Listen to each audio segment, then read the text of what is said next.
చేస్తా ఉన్నారు, వేధింపులకు గురి చేస్తా ఉన్నారు. మొత్తం మార్చి 1 నుంచి ఇంటర్మీడియట్ పబ్లిక్ పరీక్షలు ప్రారంభమవుతా ఉన్నాయి. ఈ నేపథ్యంలో సుమారు 5 లక్షల మంది విద్యార్థులు పరీక్షలకు హాజరవుతా ఉన్నారు.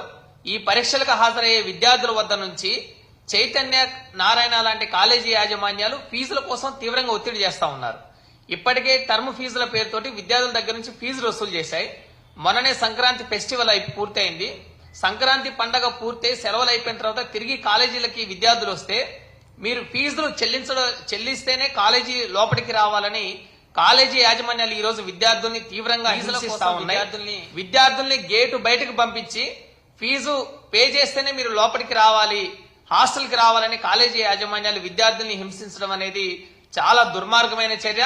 ఈ రోజు చైతన్య, నారాయణ లాంటి వాళ్ళు, ముఖ్యంగా కూటమి ప్రభుత్వం అధికారం చేపట్టిన ఈ 7 నెలల కాలంలో నారాయణ గారు మంత్రి అయిన తర్వాత కార్పొరేట్ కాలేజీల ఆగడాలు పెద్ద ఎత్తున పెరిగిపోయాయి. ఈ రాష్ట్రంలో అడ్డగోలుగా ఫీజులు వసూలు చేస్తా ఉన్నాయి. సుమారు ఈ ప్రభుత్వం అధికారం చేపట్టిన 7 నెలల్లోనే కార్పొరేట్ కాలేజీలు నీట్ కోచింగ్ పేరుతో, ఐఐటి కోచింగ్ పేరుతో సుమారు 40% అడ్డగోలుగా ఫీజులు పెంచాయి.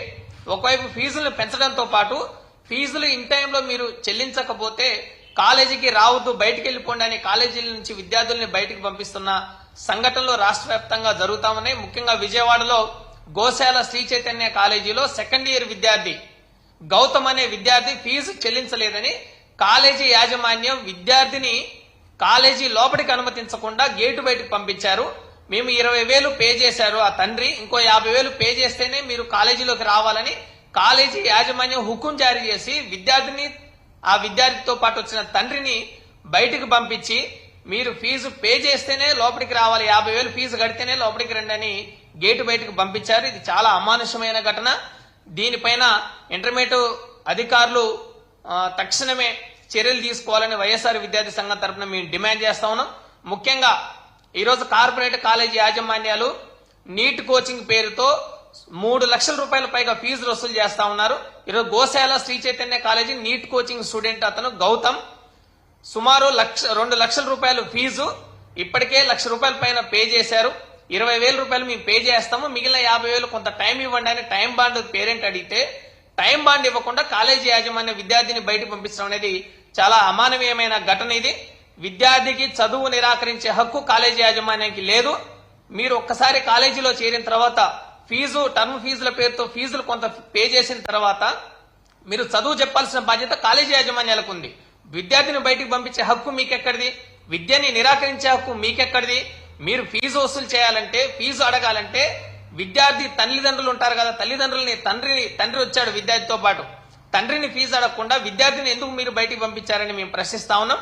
అందుకనే విద్య పేరుతోటి ఈరోజు ఒక దోపిడీ జరుగుతా ఉంది. సొసైటీల పేరుతోటి రిజిస్ట్రేషన్లు చేసుకొని ప్రభుత్వాల నుంచి పన్ను రాయితీలు చేసుకొని పెద్ద ఎత్తున ఫీజుల దోపిడీ కొనసాగిస్తా ఉన్నారు. ఈ రోజు రాష్ట్ర వ్యాప్తంగా చైతన్య, నారాయణ లాంటి విద్యా సంస్థలు సొసైటీ ముసుగులో ఫీజుల దోపిడీ యథేచ్ఛగా కొనసాగిస్తా ఉంటే ఈ ప్రభుత్వం ఏం చేస్తా ఉంది? అయ్యా లోకేష్ గారు, మీరు ఏం చేస్తా ఉన్నారు? మీ రెడ్ బుక్ రాజ్యాంగం అమలు చేయడం అంటే ఇదేనా? విద్యార్థిని క్లాసు తరగతిలోకి రాకుండా ఫీజు చెల్లిస్తేనే మీరు రావాలని హుకుం జారీ చేసే కార్పొరేట్ కాలేజీ యాజమాన్యాలపైన మీరు ఏ విధమైన చర్యలు తీసుకుంటా ఉన్నారు? మీరు రెడ్ బుక్ రాజ్యాంగంలో భాగంగానే విద్యార్థులను చదువు చెప్పకుండా బయటికి పంపిస్తున్నారని మా వైఎస్ఆర్ విద్యార్థి సంఘం తరఫున మేము ప్రశ్నిస్తా ఉన్నాం. ప్రభుత్వానికి చిత్తశుద్ధి లేదు. ఫీజుల పేరుతో యథేచ్ఛగా ఫీజుల దోపిడీ కొనసాగుతా ఉంది. ఫీజుల నియంత్రణ కమిటీ అమలు చేయడం లేదు. ఫీజుల నియంత్రణ కమిటీని అమలు చేయించాల్సిన బాధ్యత ప్రభుత్వాల మీద ఉంది. కూటమి ప్రభుత్వం అధికారం చేపట్టిన 7 నెలల్లోనే ఫీజుల పైన మానిటరింగ్ లేదు.